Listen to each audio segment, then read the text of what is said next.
Eu levanto cedo, eu sou dona de casa, eu tomo conta da casa, eu saio bastante, eu pago contas. A pé, não. O que poderia ser feito a pé, que é o tênis, referindo-se às aulas de tênis, que é muito próximo daqui, há o problema da insegurança. Então, você teria um trecho para caminhar que é escuro, e você tem medo de fazer esse trecho, que é o equivalente a um quarteirão. E você não faz a pé, em função do medo que você tem de, naquele trecho, você ser abordado e assaltado. Nos últimos 10 anos, no período da frase dessa senhora, não houve nenhuma ocorrência, nenhum boletim de ocorrência na área dos Esmeraldas, que é aquela onde ela mora. O mesmo autor, o Carreira, chama a atenção para um segundo elemento, a visibilidade que esses espaços devem ter como parte da paisagem urbana. Nem precisa dizer que eles são invisíveis para a maior parte, porque os sistemas de controle estão cada vez mais sofisticados. Essa semana passada eu fiz uma entrevista com um incorporador e ele disse, estamos trazendo para a Presidente Prudente a grande novidade, 3 entradas, 3 portões paralelos com espaços, tá certo? E controle de vigilância total, inclusive aéreo. Então, vocês imaginam o aprofundamento das formas de separação e a invisibilidade que esses espaços terão para aqueles que estão fora dos muros. Por último, ele trata a natureza dos espaços urbanos do ponto de vista público pela sua polivalência. E aqui eu trago 2 novas frases. Desculpa, eu já estou quase terminando, mas, enfim, mais 3 slides. Gostaria de fazer a leitura dessas falas. Shopping, normalmente, acaba sendo no shopping, que é próximo aqui, é bem próximo. Então, é o que é mais assim no nosso dia a dia. Eu tinha perguntado onde ela faz as compras. E acaba sendo muito prático para a gente, porque nós passamos pelo shopping, entramos pela entrada principal, saímos pelo fundo, e daí já descemos na rua da casa. Quer dizer, não há o resto da cidade para essa moradora. Né? Para uma outra, que mora também em Presidente Prudente, eu perguntei se mudou a intensidade com relação a alguns desses espaços que ela antes frequentava, porque parte da entrevista é sempre como era antes e como é agora. Ela diz, mudou pela localização geográfica do condomínio. Então, o meu banco, a minha agência, era a mais próxima que tivesse lá, ou seja, era a agência centro. Agora, para mim, eu só vou em caixas eletrônicos mais próximos da minha casa ou do meu caminho, não é mesmo? Como o meu consultório também mudou de local e a minha casa também, mudou quase tudo ao mesmo tempo. Então, tudo que eu faço é mais para o lado de cá da cidade. Então, tudo é mais para o lado de cá. Banco, supermercado, tudo que a gente vai fazer. Ela se refere ao setor sul da cidade, quer dizer, ela não tem mais vida, conjunto de atividades e funções nas áreas centrais da cidade.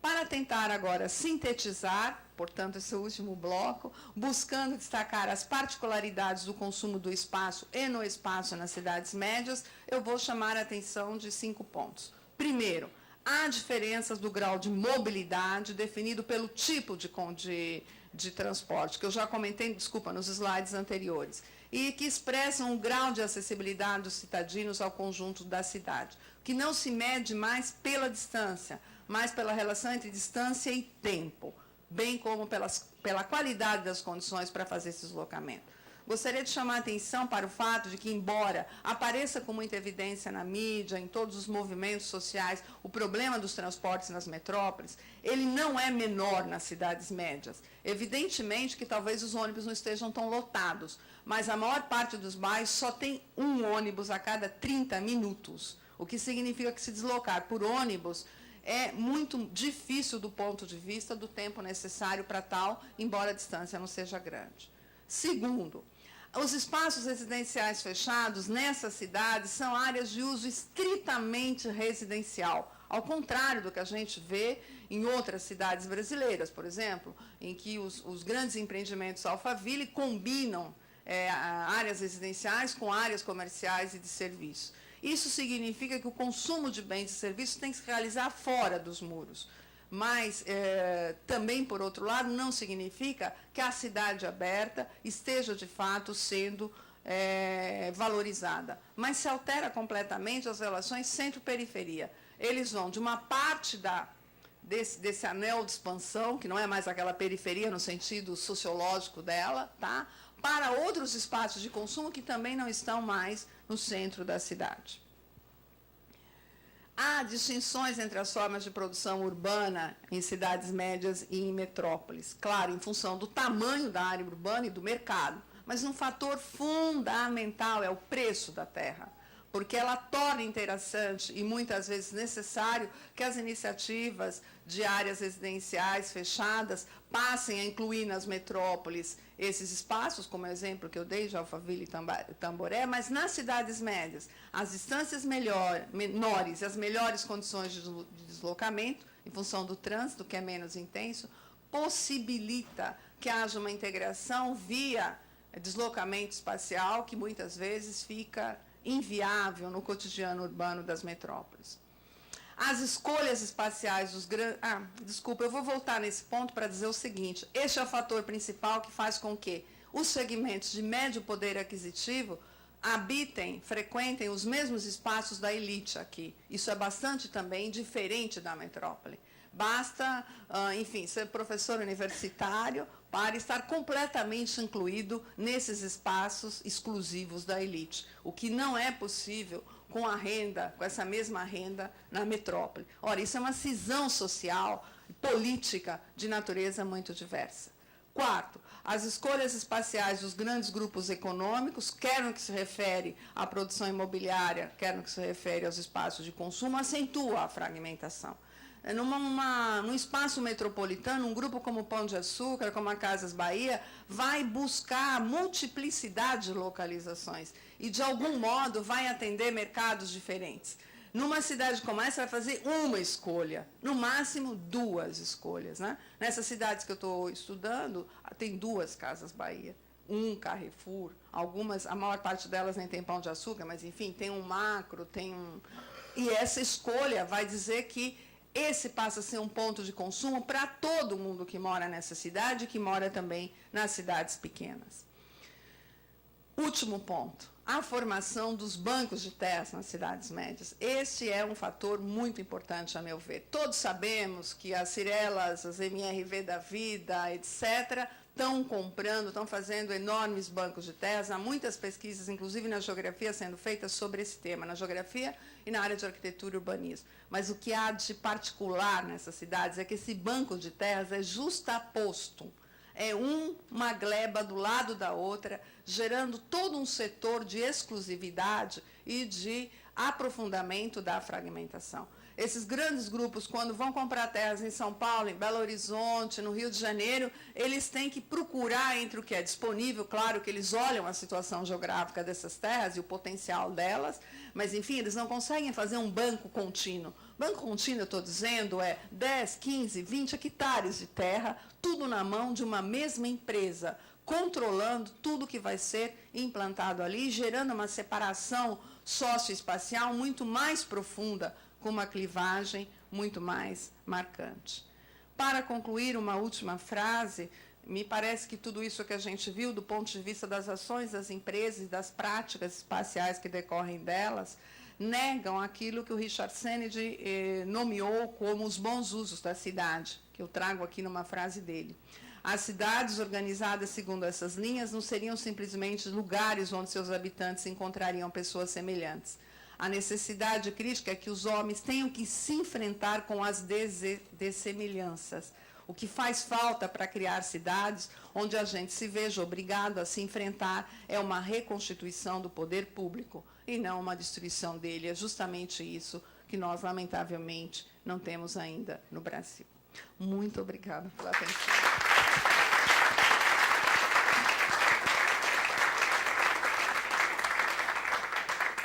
Vamos abrir para as perguntas agora. Por favor, levantem o braço. Corri na frente. Obrigado pela palestra maravilhosa, Carminha. Tanta coisa, mas é só fazer uma. Eu fiquei muito preocupado com, acho que, um conjunto de ideias que foram levantadas aí por você, com relação a... você falou a desigualdade transformada em diferença. Eu tenho trabalhado bastante o contrário, com a diferença transformada em desigualdade, hierarquização. Quer dizer, essa hierarquização socioespacial, espaço e tal. Eu queria que você falasse um bocadinho mais para me ajudar nessa reflexão, porque eu estou realmente embananado na minha pesquisa por conta disso. Queria saber se você vê como dois processos concomitantes ou se algum processo, um deles se diferencia do outro. Por favor.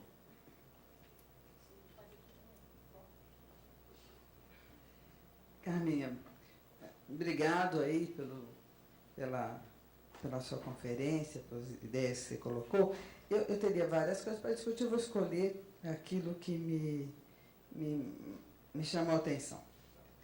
Uma é uma reflexão e as outras duas são questões para você responder, mas, de entendimento. Né? Mas a questão que você coloca, eu acho que é porque você trabalha com essa questão, tem a RECIME, que é a maior rede de pesquisa na geografia brasileira, você coloca um mapa do Brasil, né?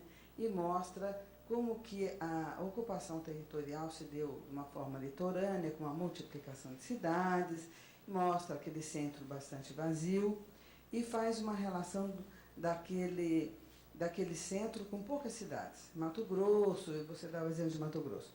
Aí eu vou recuperar um conceito lá do Marx, que é de condições gerais de produção, onde é possível raciocinar, né, da seguinte forma, que as cidades pequenas, elas materializam as condições gerais de produção do campo.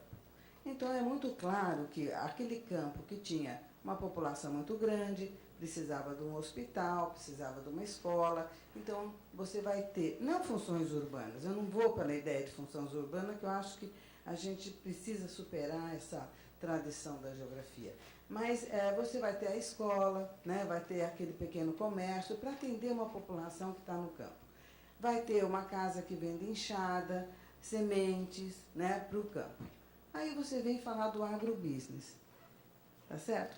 Aí o agrobusiness não precisa nada disso. Primeiro porque é uma agricultura tecnificada, a população é pequena, vamos dizer assim, aboliu, né, o trabalho praticamente. Segundo lugar, a semente já vem direto da Monsanto, né, o trator é o Ferguson.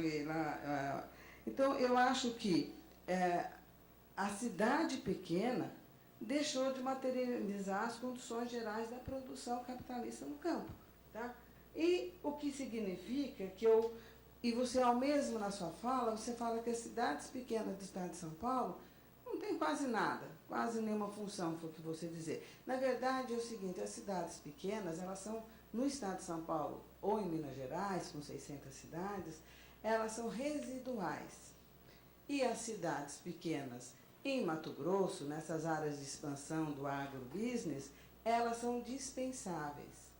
Então, teremos um quadro de um território brasileiro com metrópoles, cidades regionais importantes, porque cidades regionais distribuídas, e uma densidade muito rarefeita, né? Quer dizer, uma não densidade, uma presença muito rarefeita. Me veio assim pensar um território urbano para o futuro, onde a pequena cidade ela não teria mais a importância que teve, e nós sempre teríamos, então, um quadro de multiplicação de cidades no litorânea e no interior, cidades regionais e metrópoles. Né? Então, essa é a primeira questão. A segunda, eu vou só uma pergunta. Esses bancos de terras, como você citou da Cirela, uma incorporadora com capital estrangeiro, né? Essa Cirela, ela está atuando aí nessas cidades e comprando essas glebas de terras contínuas, dirigindo o processo de ocupação e de valorização imobiliária. Eu fico pensando, nessa fase da compra, como banco de terras, eu acho que ela tem esse perfil. Agora, quando começa o setor imobiliário se desdobrar aí na venda, na construção, a tendência ou nos casos que já existem, ou uma composição com um setor imobiliário local?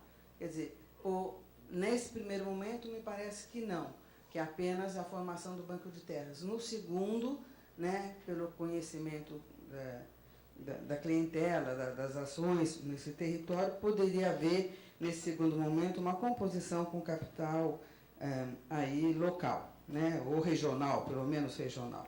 Né? E a terceira, o que me incomoda, não me incomodou, eu usei muito, a ideia de arquipélago. Eu acho que ele é insuficiente, hoje já penso que é diferente, porque o arquipélago significam ilhas isoladas, que formam um conjunto, né? E a relação entre uma ilha e outra dá unidade. Aonde estaria a unidade quando a gente fala em arquipélago para o urbano? Carminha, muito obrigado, meus parabéns pela excelência da conferência. Agora, só para reflexão, o que você apresentou, eu queria ver qual é a leitura que você tem da Cidade Média, mesmo da metrópole, a partir da redefinição da malha aérea brasileira, com voos domésticos, voos internacionais. E eu creio que no estado de São Paulo isso foi preponderante. De que forma você está lendo esse quadro?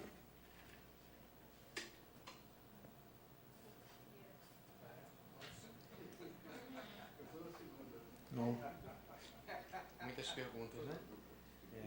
Carminhada, parabéns, né, também, foi ótimo. E é sempre bom, né, quando é ótimo, a gente faz muita pergunta. Me parece que há uma certa aproximação entre várias falas, né, aqui. No que se refere à segregação e à autossegregação, muitas vezes, mesmo não se usando essa expressão, né? No Rio de Janeiro, se nós olharmos a localização dos empreendimentos do Minha Casa Minha Vida, passa a ideia, então, de que o lugar dos pobres na cidade é na zona oeste distante, né? Basicamente, é para lá que está indo. Então, o lugar de pobre no Rio de Janeiro é lá. E isso, de alguma maneira, repete uma época anterior das remoções para áreas distantes, né? Aí, assim, é interessante a gente falar também, né, que quando o governo ele divulga um plano nacional de construção de habitação popular, obviamente o preço da terra já vai para as nuvens, né? Isso é um movimento normal, que não deveria ser normal, mas é fato. E aí há também esse papel, que também tem pipocado em várias falas, né, das carteiras de terra das construtoras, que acabam definindo as áreas de expansão da cidade. São elas que acabam definindo. Se você for pensar no Rio de Janeiro, e aí o Maurício Abreu ele fez um trabalho belíssimo, né, sobre a evolução urbana do Rio de Janeiro, ele já mostrava isso, a associação de vários ali, e abrindo os eixos para a Zona Sul, né, enfim. Quando você abre um túnel que ligava ao nada, um areal totalmente loteado já, e com os donos, né, todos ali. E aí você, Carminha, também apresentou situações que se repetiam nas cidades médias, né, e de forma assustadora, né, quando você pensa nessa continuidade, né, dessas carteiras de terra, né. Eu acho que eu poderia até dizer, não sei, o Oriol estava por aí, né, em Barcelona, quando se combateu o barraquismo, também removendo as pessoas para áreas, também se removeu para as áreas mais distantes de Barcelona, inclusive, né, no limite, né, né, então isso aí foi um fato. Aí eu fico me perguntando aqui, talvez aqui seja interessante pensar, né, que produzem habitação, né, para a população de baixa renda, hoje, simulando, claro, guardadas todas as especificidades, todas as diferenças, mas simulando espécies de condomínios fechados, né? Quer dizer, aproximando essa população da lógica habitacional daqueles que optaram pela autossegregação, né? Então você constrói um imaginário para essa população que não tem condição de estar, mas olha, também é uma espécie de condomínio, é moradinha igual, né? Aquelas coisas todas. E aí a gente pensa que você vai construindo o imaginário social. Isso se repete, você falou da proteção, que ela tinha medo. Isso aconteceu exatamente comigo, quando fui visitar uns parentes da minha esposa, que moram em Campo Grande, Mato Grosso do Sul, né? E eu fui para casa, a gente foi passar o Natal lá, avô da Cláudia com 96 anos, né? Fomos lá. E aí o mais engraçado, foi na casa do primo dela, né? E o engraçado é que a casa dele era uma casa de 2 andares, né, com muro altíssimo, cerca eletrificada, as casas do lado exatamente do mesmo jeito. Ele tinha um sistema super moderno de segurança que você chegava, aí você tinha que apertar um código para senão dá alarme, né? Aquela coisa toda. E mais interessante, esse alarme se dispara, a empresa de segurança manda uma pessoa para lá, já aciona a polícia, né? Aí eu cheguei para ele e falei assim, mas vem cá, e se você entrasse, o cara te parou na porta da garagem e entrou com você?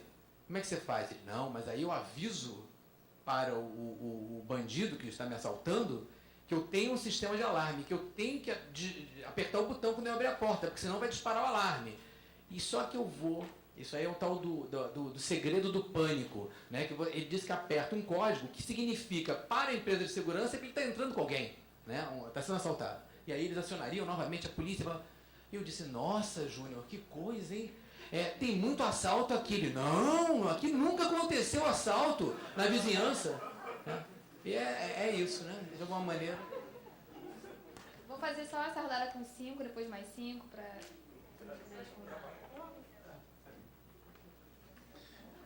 Professora Maria Espósito, eu vou consultar os meus professores e, ao nível desse simpósio, eu creio que eu vou ganhar uns 2 semestres aí para frente. Né? Eu acho que o aprendizado aqui está sendo assim, muito de alto nível. Eu tenho 2 preocupações. Qual a medida que eu vou ter para separar o rural do urbano, o urbano da cidade, a cidade do desenvolvimento, desse crescimento avassalador? Eu tenho algum parâmetro para isso?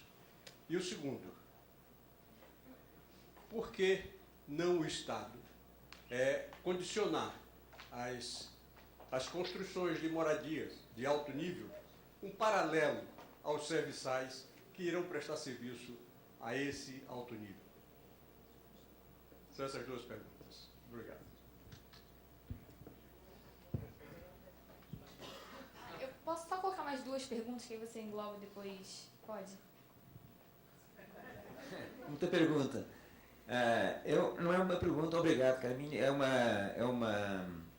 É um comentário muito rápido, que é um apelo também à realização de mais estudos comparativos internacionais. Para colocar aqui a questão da cultura. Em Portugal, nós tivemos nos anos 80 e nos anos 90 vários condomínios fechados. Mas o que é curioso é que a visão social do condomínio fechado é negativa.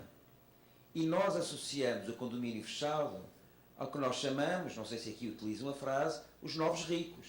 O futebolista, o empresário que enriquece de uma forma meio estranha, o político.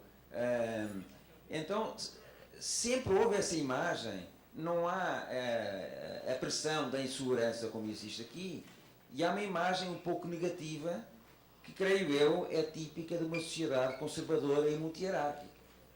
Os ricos não vão para condomínios fechados, porque aí estão os novos ricos, não são os verdadeiramente ricos. E a maior parte da classe média também não quer viver em condomínios fechados. Com a crise e com as políticas de austeridade, muitas dessas famílias entraram em insolvência, porque justamente tinham uma base financeira muito frágil, um enriquecimento muito rápido, mas muito frágil. E então, essas casas passaram para o banco e estão a ser compradas agora por angolanos e por chineses. E estes angolanos e estes chineses introduzem um novo conflito social dentro do condomínio. Porque as pessoas que lá estão não se reconhecem nos chineses e nos angolanos. Isso é muito curioso, porque a situação que nós temos hoje dentro do condomínio é uma situação conflituosa por razões que têm a ver exatamente com esta história. Então, este comentário é apenas para dizer que eu creio que os estudos comparativos internacionais são muito interessantes, porque permitem alargar a nossa análise a partir de questões que são idênticas, mas perceber como sociedades com valores diferentes, com culturas diferentes, dão soluções também diferentes. Um último exemplo que eu não vou desenvolver, eu estive no Vietnã há muito pouco tempo. O problema dos bancos no Vietnã é que pedir dinheiro ao banco é visto como uma desonra. Isso é curioso. Como é que se cria uma economia de crédito num país onde a cultura é contar com a família, mas nunca com o banco? Quem pede dinheiro ao banco é um desonrado. Bom, então essas questões culturais são interessantes porque a economia global vai vencendo e vai construindo as suas soluções. Mas estas resistências que não são conscientes, mas que se relacionam com valores e culturas diferentes, são um aspecto muito interessante para serem analisados do ponto de vista comparativo. Muchas gracias. Hablaré en castellano. Espero. Ante todo, muchísimas gracias por la intervención, que me ha interesado mucho. Me ha interesado en particular esta paradoja a la que usted hacía mención, que contrapone, por un lugar, el incremento de las desigualdades socioespaciales al mismo tiempo que se reducen las diferencias económicas. Nosotros tenemos, al contrario, en este momento en Europa, especialmente en España, en Portugal, como ustedes saben bien, el incremento de ambas, el incremento de las desigualdades socioeconómicas y las socioespaciales, con la peculiaridad común a lo que usted explicaba de que las desigualdades socioespaciales tienen ahora lugar a escala metropolitana, es decir, se dan no tanto entre los barrios de una misma ciudad, sino entre las ciudades de una región metropolitana. Mi pregunta va en la dirección siguiente. Si nosotros pasamos, como creo que debemos pasar, ¿no?, del diagnóstico a las propuestas, del diagnóstico hacia las políticas, y si nosotros reputamos que la segregación es algo negativo, no solo por la cuestión de que es bueno enfrentarse a la desemellanza, como decía Sennett, ¿no?, sino también por la cuestión de la segregación, de la reproducción segregada, ¿no?, por la dificultad de las políticas perecuativas cuando más tengamos separada a la gente sobre el territorio. ¿Qué propuestas podríamos hacer en relación a la lucha contra la segregación a través de políticas metropolitanas? Ustedes están interviniendo aquí en el Brasil con mucha fuerza en el mercado de la vivienda a través, ahora se mencionaba, de programas como Minha Casa, Minha Vida. Lo que yo quisiera preguntarle y poner a consideración de todos ustedes es, ¿podría funcionar aquí un esquema como el que hemos tratado de implantar en otras ocasiones? Es decir, ¿podría funcionar un esquema de reserva obligatoria al privado que le obligue a construir una parte de la vivienda a otro precio que el precio que dicte el mercado? Esto es lo que se ha tratado de hacer, como ustedes saben, en Francia y que hemos tratado de hacer también en España. El mecanismo funciona muy simple, ¿no? Pongamos que Joao es el propietario de uno de estos bancos de terras, ¿no? Pongamos que es pequeñito su banco de terras y tiene derecho a construir 10.000 metros cuadrados de techo. Álvaro, que es el alcalde, le dice, tú lo puedes hacer perfectamente, pero estos 10.000 metros, 3.000 metros de superficie, los vas a vender no al precio que te dicte el mercado o el precio que tú desees, sino al precio que te voy a fijar yo. Como sabemos, por ejemplo, esto en España es una disposición de carácter general y afecta todo nuevo sector que salga al mercado. Como sabemos, con el 30% del techo uno puede construir mucho más que el 30% de las unidades. ¿Por qué? Porque las unidades de vivienda protegida son más chicas que las de vivienda libre, ¿eh? De tal manera que imponiendo una condición de este tipo, tú estás forzando al promotor a sacar prácticamente la mitad de la vivienda que construye a precio asequible. ¿Sería posible pensar en políticas metropolitanas de este tipo referidas a la vivienda aquí en Brasil?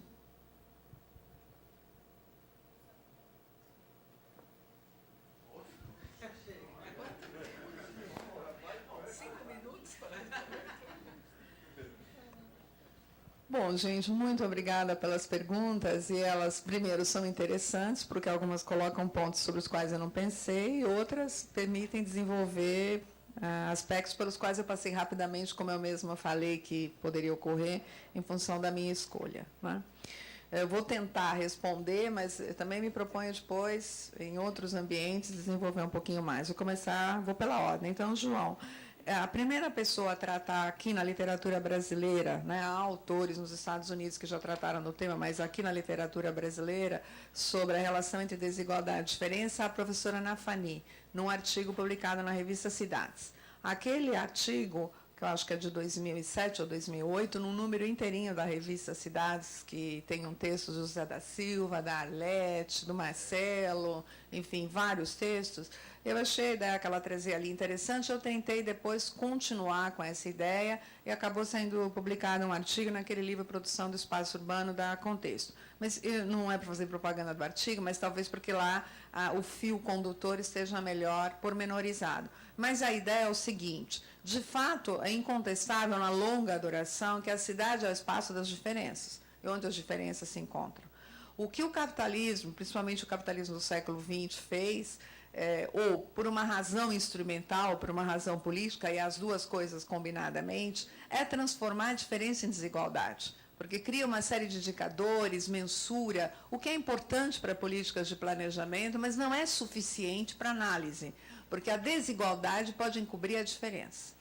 Agora, o que nós estamos tratando de mostrar, e não sei se nós estamos sendo felizes, é que essas novas formas de separação transformam de novo as desigualdades em diferença, mas agora a diferença como negatividade, pegando o próprio termo que a professora Nafani usou, tá certo? Porque não é mais a diferença simplesmente porque temos culturas diferentes, histórias diferentes, interesses de vida na cidade diferentes. É diferente porque eu moro aqui dentro e você mora lá fora. Há um maravilhoso estudo, e já tentando falar dos estudos comparativos, que tem em grande parte, aqui eu não desenvolvi, mas, enfim, no livro que eu trato do tema, eles estão, e os mais ricos são, muito ricos, vários são feitos na Argentina, e eu destaco uma antropóloga, a professora Maristela Swampa, que ela mostra, através da pesquisa dela, coisas incríveis de crianças que nascem dentro desses espaços e que depois, a primeira forma de diferenciação que elaboram no plano conceitual não é a diferença entre homem e mulher, que é muito comum na criança até os 3 anos, distinguir homens de mulheres. É distinguir os de dentro e os de fora. Nas brincadeiras de criança, a primeira distinção é nós aqui e os outros lá fora.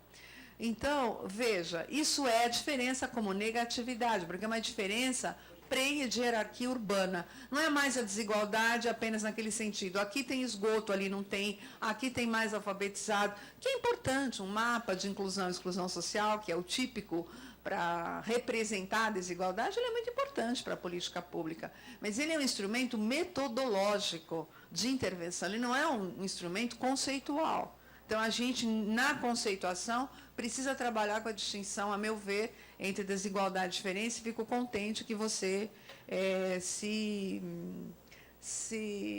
identifique também com essa temática e esteja desenvolvendo. Sandra fez muitas perguntas interessantes, eu concordo com tudo que você falou sobre a diferença entre as cidades pequenas num Brasil rural, ou aquilo que depois vem a ser o que o professor Milton Santos chamou de Brasil agrícola, que não é exatamente o Brasil rural, distinguindo cidades no campo de cidades do campo.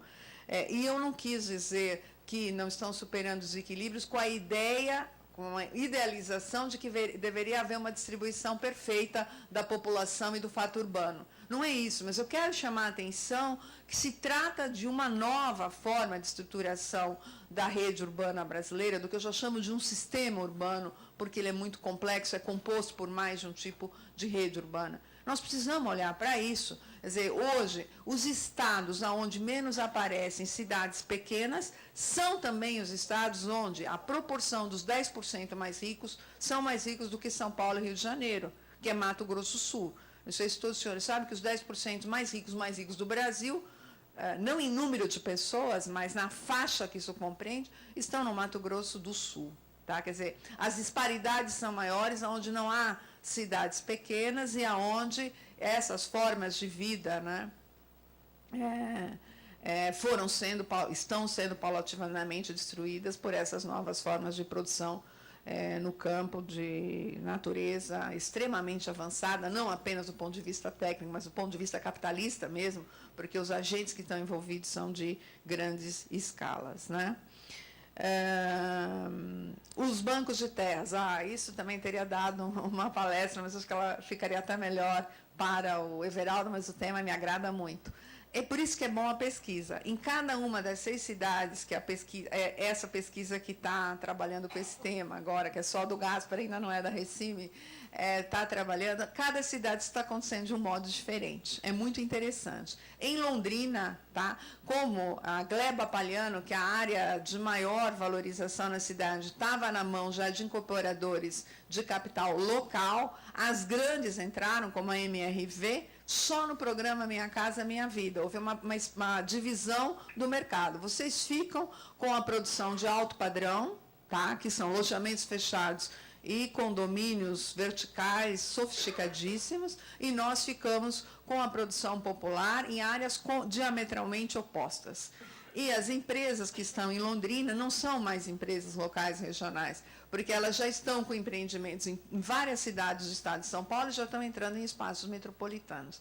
Então, aquele movimento não é só do centro, entre aspas, ou da metrópole para as outras cidades, mas esse movimento inverso está ocorrendo. As de Londrina são um exemplo. Por outro lado, empresas como a Romex, a segunda maior construtora do mundo, né, que é uma construtora mexicana, a maior é uma chinesa e a segunda maior é uma de construção civil, não de construção pesada, produção imobiliária. Tá? Ela entrou aonde no Brasil? Por Marília, 200 mil habitantes, ela entrou por lá. Porque, claro, ela percebeu perfeitamente que o custo da terra é muito baixo, e não é em Marília, é num distrito, porque em Marília as questões do sítio urbano dificultam, o estoque de terras é menor. Ela entrou nos distritos da cidade, tá certo? E, enfim, montou um gigantesco canteiro de obras que saiu alguns milhares de unidades. Ela fraquejou no Brasil por um aspecto de ordem cultural. Ela fez uma tipologia quadruplex, são 2 casas embaixo, 2 em cima, que é o que eles usam no México, e foi um total insucesso no Brasil. As pessoas não queriam comprar isso, mesmo com o financiamento da Minha Casa Minha Vida, e parece que tem outros problemas de desvio de dinheiro, enfim, a Romex está saindo do Brasil. Mas ela entra por uma cidade de 200 mil habitantes, né? Várias das grandes construtoras brasileiras, essas que são as 10 principais que estão com ações na Bolsa de Valores, entraram fortemente nas cidades médias. Uberlândia é uma das preferidas delas. E por quê?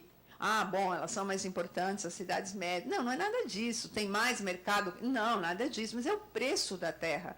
Dentro do financiamento do Minha Casa Minha Vida, o teto é R$90 mil. Você pode fazer uma realização em termos capitalistas muito mais vantajosa, onde a terra custa menos do que na metrópole, porque você tem que colocar isso muito além do anel rodoviário, enfim, dificultando em grande parte a realização desse processo. No caso de Ribeirão Preto, tem outra situação. Tem muitas empresas locais